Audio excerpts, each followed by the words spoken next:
Whoa, hello everybody. Welcome to episode number 98 of the Daily BLP. I'm your host, Bran Collins. Joined with me is Matt Dugan. How you doing today, Matt? Doing good, doing real good. Glad to be back after the holiday. Good to see you. Hope your holiday was great as well. Christmas is good. New Year's Yep. was pretty chill, just the way I Nice. like it. Love it. I'm an old man now. I don't do all those going out shenanigans. What about you? Did you do anything fun? Yeah, nothing. Well, so for Christmas, went back home, saw the family, and then got back earlier this week. And then for New Year's, nothing too crazy. Just went over to a friend's house and just kind of watched the ball drop, hung out with some people. So nothing too crazy, but it was fun being around friends and all that good stuff. Cool. I was gonna say, what's the thing to do in Denver on New Year's Eve? Is there do they do their own kind of city drop thing or? I'm not sure about a city drop. I know there's a lot of concerts that go on around the city. It's a big music city, so I think that's kind of the main thing with Denver. But other than that, I mean, every bar has their, thing where you can pay for a ticket. They got the food, all that good stuff. So pretty much whatever you could really think about in the city. But I'm not sure. I don't think they do their own ball drop, from my understanding. Oh, that's okay. Yeah. Yeah, I saw we didn't watch the New York one. It happened at 11, and so we usually do kind of like a surf and turf dinner in my house for my two older kids, because my two younger kids don't like that stuff. Two older kids and my wife and I will do like a surf and turf every year. So we try to get some lobster and shrimp and do steak, sometimes crab legs or something like that. But so as a Christmas gift, my in-laws got us 4 lobster tails. Nice. And so we just picked up some shrimp and some steaks and cooked them up. And by the time we got my younger ones to bed later than normal, and kind of had to let everything thaw and sit and get room temperature to cook it right and stuff, it was like after 11 before we sat down to eat. Right. And it's funny, earlier in the day, we didn't know if we were going to even stay up the whole time. But I think we probably got done eating maybe like 11:45. So we all kind of sat down on the couch, popped on the TV, and found one of them that was coming on. And I was just kind of surfing through the free live channels on the Samsung TV and came across one in Dallas. Okay. So it wasn't all that spectacular. It just showed a couple of their buildings, and the one big one with that big ball thing on top. It doesn't drop or anything. It just lights up, and then a bunch of fireworks shoot off. It was pretty cool. Nice. Good stuff. But that's all it was. I just sat there trying to stay awake for like 15 minutes after eating so much food. Yep. And then gave my wife a kiss and went to bed. I don't know if my Nice. kids went to bed right after that or not, but that was New Year's. So Good stuff. it's the safest way to go, I think. Yep. Always. And sounds yummy too, so that's always a good thing. Yeah, it was good. It was good. Cool. So let's get into it. Little update today from the world of Panacea here in Wisconsin. Spent the day today most of the day working on building some new target lists for 2026. Something I always say that I'm going to do beginning of the year, but I always get pulled away and don't. So I was like, I'm doing this. So one of the things I did is last week, got a chance before, I think it was probably like Monday or Tuesday, I talked to Ross, who does our calling over at Arsenal. I'm like, so we were going over some things. He's showing me some of the warm leads he's got and how he's got some things parsed out in their CRM, which I have access to, but I don't see everything. I'm like, hey, can you give me access to that warm leads list so I can keep it up in front of me and periodically look and be out there trying to find information that, he might not be privy to. So I looked at that today, spent a little bit of time on it, put his kind of short warm leads of about 25 or 30 on my whiteboard so I can eyeball them day in and day out and put thought into them. And then spent some time building some targeted lists by county, by vertical, with specific like line A qualifications, like Nice. number of employees, depending on the vertical, how many employees at a company like this would typically have computers. So this was IT focused. I'm going to spend hopefully some time next week doing it for our other services, but IT focused, building some vertical kind of segregated by county, like top tier Nice. list. So, Yep. we're going to talk about AI in a little bit, but I used AI and better than I thought I could today in doing this. Kind of turned a little chat into a quasi prompt engineer, and what it's literally doing it still. It's been spending the last hour trying to finish some of these lists because I have it kind of searching so deep for some information and like organizing it. And so far it's been doing really good. It's just taking a while, but it's telling me by county, like I had it build over 13 different counties, manufacturing tier list by county. So like Milwaukee County, top 25 SMBs I should be going for with so many employees that probably have X number of computers that don't have any IT staff to speak of that's on their website or on LinkedIn or any of their socials. So the AI is out there scanning everything it can find on the web about a company. And if it finds anything like they have an IT director or an IT team, off the list you go. Not that they couldn't be our, clients at some point in time. Right. But, what happens is when you go after everything, a lot of the times you end up getting nothing because you're in this analysis paralysis. You're just like, there's so many and you can never really focus. That's why I've always struggled with building like a top 100 list. Right. So, so that's what it's doing. So that's kind of cool.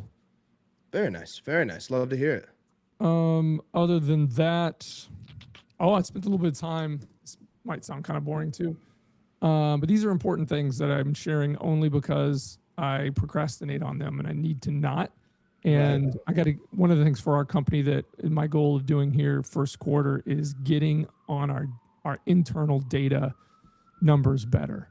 Like there's a lot of things that I don't know and we've always just wung it or, we just wing it when it comes to, hey, we have what we have, we do what we do, get out there and find some business, right? But what that leads to, once you get to like 1, 2, 3 million in revenue a year as a company, it's very hard to get beyond that if you don't know your internal data numbers, because you don't know how to scale based on what you're doing and how much money you can put back in, because you're always month to month, hey, do I have enough money to invest more, or got to pull back in order to make payroll, all these things, right? And you don't know if you're charging the right amount or if your people are really, if you got enough people to do the work you're doing, do you need more people, do you less? So that's why I'm doing this. So one of the things I'm getting on, I want to get on top of is labor loaded gross margin, or LLGM. And that's where I'm looking at, again, in the IT side of things, how much on average do we pay everybody on our IT team that interacts with our clients to deliver the service versus what are our billable hours? Mm-hmm. So even though most of our clients, we don't bill them hourly for the services that we provide, the calculator that builds out our monthly deals that we sell to our clients is built off of an hourly billable rate and the labor that it costs us rate. So what we look at is, okay, if a client has a server, we have, I don't know what the number is, but we have a number that says how much we're probably going to end up spending in time per month dealing with that server, updating it if that's a problem, blah, blah, blah. So let's say that's an hour and a half a month that we're probably going to be touching that client's server. And so if the billable hour is 175, then the cost to deliver that service for that server per month is 1.5 times 175. Right. Okay. And if like they have so many firewalls or so many computers, there's a number for each one of those things, and you take all the things that you're including in that deal, and it spits out a number per month that we should be charging. Right. So my goal is to have that labor loaded gross margin LLGM number to be 75 to 85%. And it's always hovered around 60 to 70. And I've always, why? Well, what I figured out today is in my calculator that I use that another company builds for us, it includes everything. Our service pricing and costing, and the software that we include in our service, all these things.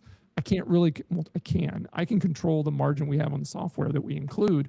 The problem is if I'm including, one license of Microsoft Business Standard, and I charge $20 a month for that, well, someone can go out and get that for 12. And you can go right to Microsoft's site and see it. So that's going to catch up with you real quick, and you're going to start losing business on that. So with a lot of those things that you include software-wise, you have a limit to what you can put in as a margin. And I typically stay at MSRP there because any one of our clients can turn right around and go to, Amazon or Microsoft's site or any other site and see what those prices are. And if I'm gouging them, they're going to be like, Brian, what are you doing? Yep, exactly. So there's very little margin in that stuff. I mean, less than $1 most of the time with things like Microsoft licensing. And in our world, that's what most people have for their businesses. Same thing goes with Google pricing too. But so I separated that out. I took my normal quote that I build that has all that stuff in, and even project labor on the front end of getting a new client. There might be a 60-hour project, and that's somewhat amortized over the course of the 3-year deal, and then there's what they pay us up front for that project. But so I'm parsing those out into 3 separate quotes now, so I can see my real LLGM labor loaded gross margin on the deal when it's by itself. And Very right nice. now, at the numbers that I'm at, it's at about 71, which is okay. Yeah. But I want to get it up a little bit. So what I talked to Manny about is I'm like, hey, Manny's back in India, by the way. So I can't just walk over to his office now. Right. But he's there for a couple months doing some stuff for his paperwork. But I'm like, hey Manny, I need the average salary of all the guys on our IT team that touch clients, whether they're in India or in the US, because I need that base number to be right, to find out, hey, we haven't increased our hourly billable rate in probably 4 years. And is it time, Right. there? So I don't like having to increase prices. It makes things harder to sell. But if you're delivering a good service, you're going to be able to do that anyway. So team's working on a new wireframe for the tech site. So we'll see. It's not quite where I want it yet. So we'll get there. And then, got a new employee starting on Monday, a guy named Brandon. He's going to be a BDR, so he's going to start with us as a BDR, kind of entry level. He's got oodles of experience. We're really happy to get him on board, but we want to start him there, really let him get to know us, develop the process around him. And if he performs well, promote him, and, together with him, hire a team that he can train and lead, and then grow that side of our marketing wing to help, internally build more leads and more business. So very nice. Very nice. Cross your fingers there. Yes, sir. Everything's going for you. Yeah, everything's going good. Just kind of getting back in the groove of things, these past few days after the holiday. So yeah, all is good here. Just kind of catching up on editing and all that good stuff. And then, just business as usual, really just kind of catching back up after the holiday. But it's been all good. Yeah, I felt like, okay, I'm going to take the whole week of Christmas off, and I get some days off around New Year's. I'm going to just be able to chill and relax. Nope. I felt like I had some days off, but I also felt like, man, I didn't really. Okay. Yeah, no, exactly. That's how it is. But yeah, I definitely didn't do as much editing as I want. I was in and out, different business stuff. But now that I'm back here with my big computer, stuff like that, I can kind of get back into the editing. Yeah, which is nice. Even with like yesterday, and I was here all day New Year's Eve, even though most of the team was off. I just felt like I was going to be able to get a lot of things done that I normally can't get done. Yep. And I didn't get any of that stuff. I did get a lot done, because there's pressing things like getting ready for Brandon to start and getting some proposals out and some quotes out that just happened to come along these last couple weeks. But I didn't get a lot of the things I wanted to get done, like planning wise and finance wise. Just I didn't get done. Right. Yep. But, exactly. What else we got here? Jumped into that. Oh yeah. So business segment, business news. Did you hear? Warren Buffett, one of the richest men in the world, one of the smartest financial gurus of all time. He's stepping down as CEO of Berkshire Hathaway. Very interesting. Very, very interesting. Berkshire Hathaway is an interesting company. Are you familiar with them? I'm familiar with them. I mean, I don't really dive too much into them, but I'm definitely familiar with the company and what they do. Yeah. Yeah, like we've all heard of it. Like, oh, they're holding, like, there's a Berkshire Hathaway real estate office in our town now. It's been around for a few years. I'm starting to see those more and more, especially in small towns. But it's interesting. So it's a conglomerate. It wasn't always like that. So originally, I think he took over as CEO in like 1964, and it was a textile company.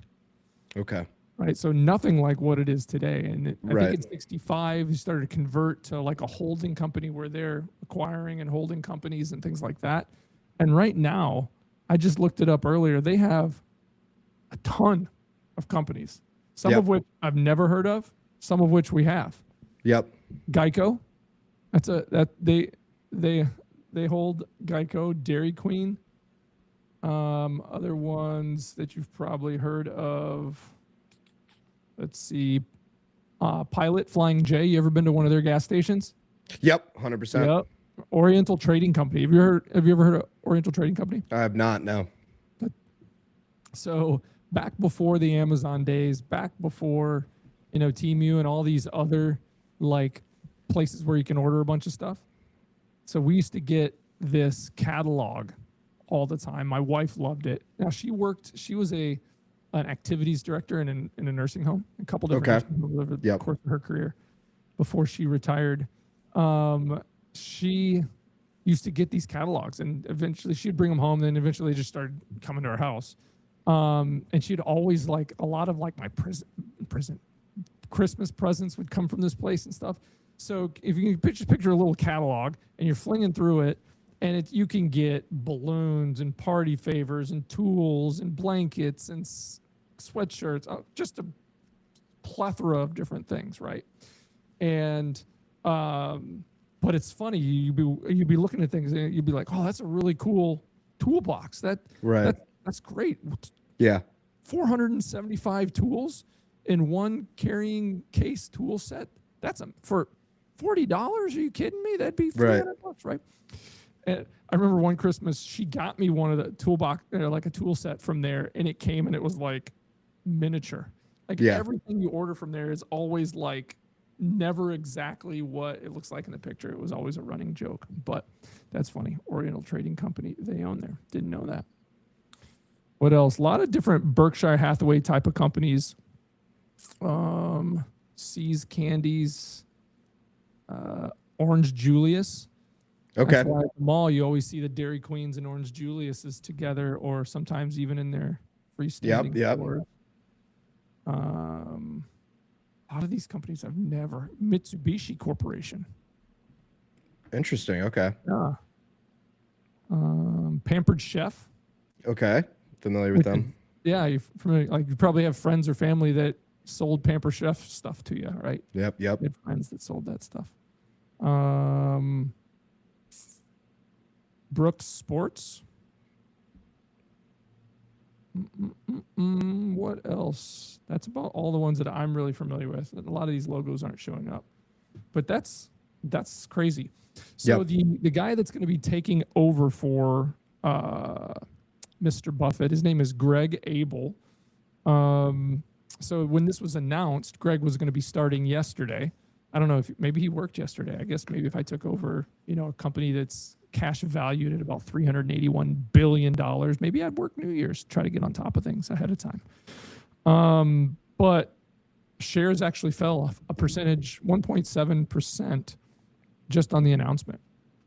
And you might think that's not that much, but when you think if you're worth almost $400 billion in cash, that's like almost $4 billion. It's probably that's probably around $6 billion or something like that. My math's probably not great.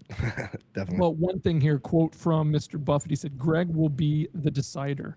Okay. I can't imagine how much more he can get accomplished in a week than I can in a month. I'd rather have Greg handling my money than any of the top investment advisors or any of the top CEOs in the United States. So that says a lot. Yeah. Coming from a guy like Warren Buffett. Definitely. 100%. How old do you think Warren is these days?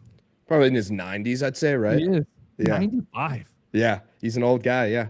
He's crazy. Yep. Yeah, he just might keep going like Methuselah in the Bible or something. He might end up being, like 997 or who knows. Exactly. But, I don't know. He's wicked good at what he does. Maybe he'll settle down. I know he likes to drink his, I think he drinks like Diet Coke or Coke, and he loves his McDonald's. Yep. He's a big McDonald's guy. I remember seeing some stuff about that. Yeah. Yeah. I watched that thing they had on HBO a few years back. They did like a documentary on him or something. It was pretty good. So I don't know. If you got stock in Berkshire Hathaway, don't panic. You're gonna be just fine. I think. I don't think you'd put somebody in that chair who didn't know what they were doing.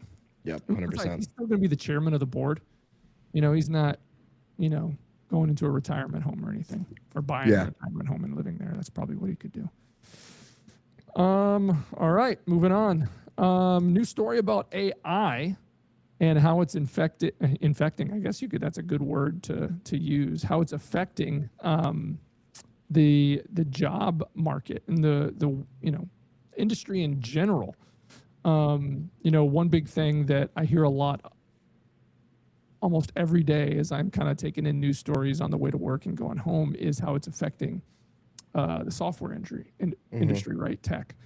And though that's a big deal, it doesn't have a hold on it, because what I'm learning these days, even as a company, we look into using AI to develop software and stuff. It as much time as it helps save and building on the front end, it kills time on the back end fixing the size and how much code is generated and how many bugs there are. A lot, people have to go back and fix a lot of that stuff. So it's coming along, but the bigger implication that a recent study from MIT and Oak Ridge National Lab in this report called the Iceberg Index talked about how, the tech industry and software industry is seeing about a 2.2% issue when it comes to U.S. wage value.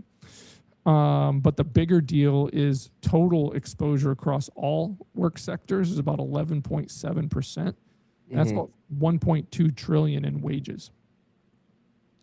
The biggest risk being administrative, financial, and professional service roles. And it's not just like in your big major markets, East and West, it's across the country. In all markets. So that's got people concerned. People, I think, are worried. Yeah. Anybody concerned for their job? Not really. Not that I've heard of. I don't think, not any personal things that I've really heard of. I think of it as a tool, utilize it as a tool. But, I think we're somewhat far away maybe from it completely taking over, certain jobs. But personally out there, I've heard no complaints from, my network at least. Yeah.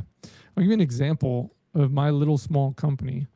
And I'm still not 100% on how I feel about it yet, because it's still kind of, we're using this, but and I think it's still kind of in a testing phase, and you can't just let it go on its own. But for the last 5 years or so, before just this past winter, we had a person, his name was Joseph. He was our dispatch person for our IT team. He's kind of a quasi-role dispatch / account management-ish. But so he had very little IT experience when he started, like help desk kind of stuff, but lots of customer service and sales experience. So he was very people oriented, very pleasing personality, great voice on the phone, all that stuff. Very much a non-selfish kind of personality. So he's always looking out, for the customer experience and, lots of empathy. And that came across in his voice on the phone. But it took him a while to learn the dispatch side, but he did very good at that because he was very detail oriented too. So a dispatch person's job is to watch all the tickets as they come in a queue and make sure they're assigned to people efficiently, and make sure you keep pinging those people to that they're getting that job done. So the tickets don't just sit out there and, they're not replying to quick enough, or they're not getting closed, right? So he let us know a few months back that he's going to be retiring. And I was like, oh, it's going to be hard to find someone to replace Joseph.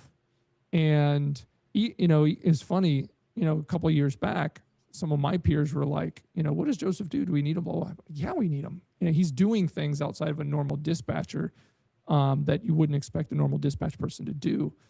And that showed itself when he left. We were like, oh, we could find someone to watch the queue and move tickets around it, but the other part is the hard thing to replace, which we haven't been able to replace. Now, we didn't hire a new person in place of Joseph.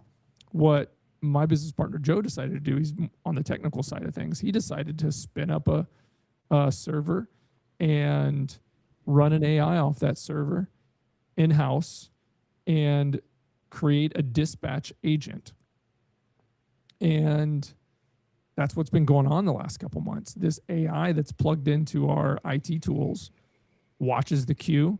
When tickets come in, it assigns them to people like super fast. And we had one snafu with it so far where there wasn't enough RAM in the machine dedicated to the AI.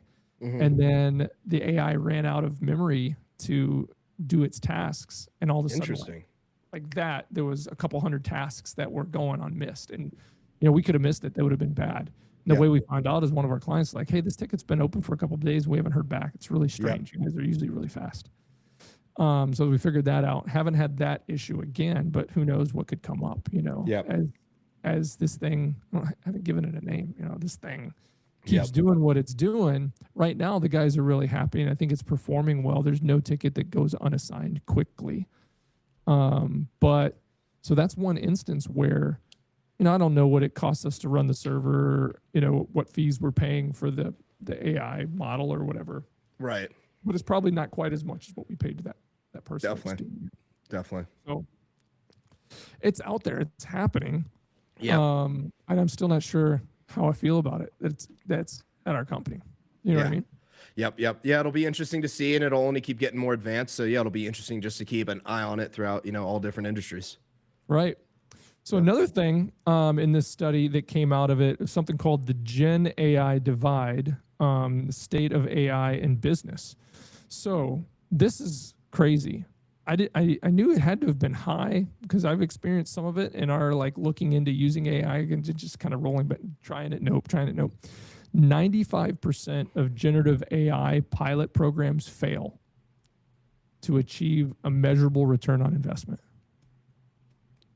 Interesting. Which is crazy because what they're finding is not the technology itself, it's the people in these companies, their ability to look into like human and organizational factors like poor data, lack of workflow integration, and focusing on the wrong things, like trying to solve the world with sales and marketing AI agents as opposed to kind of back office menial task agents, you know, to take care of busy work.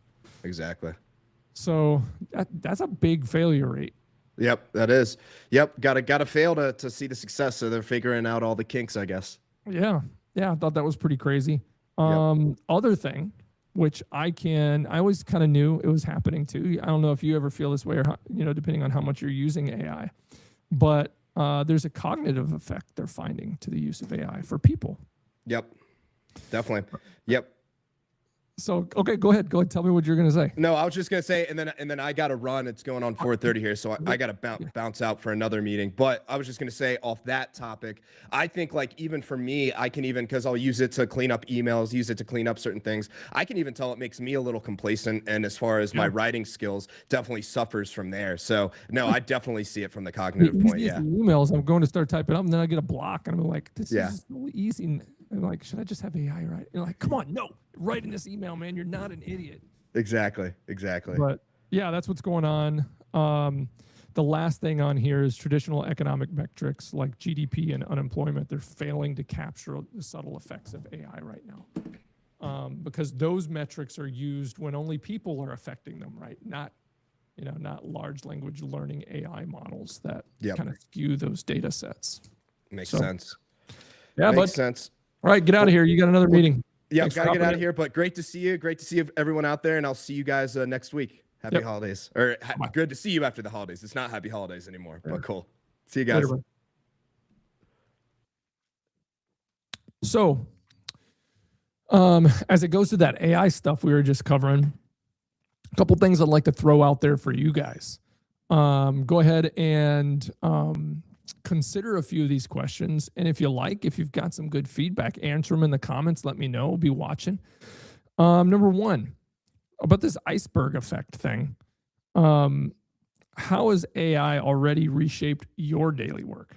I know how it has mine, and it's ridiculous. It's helpful, I think.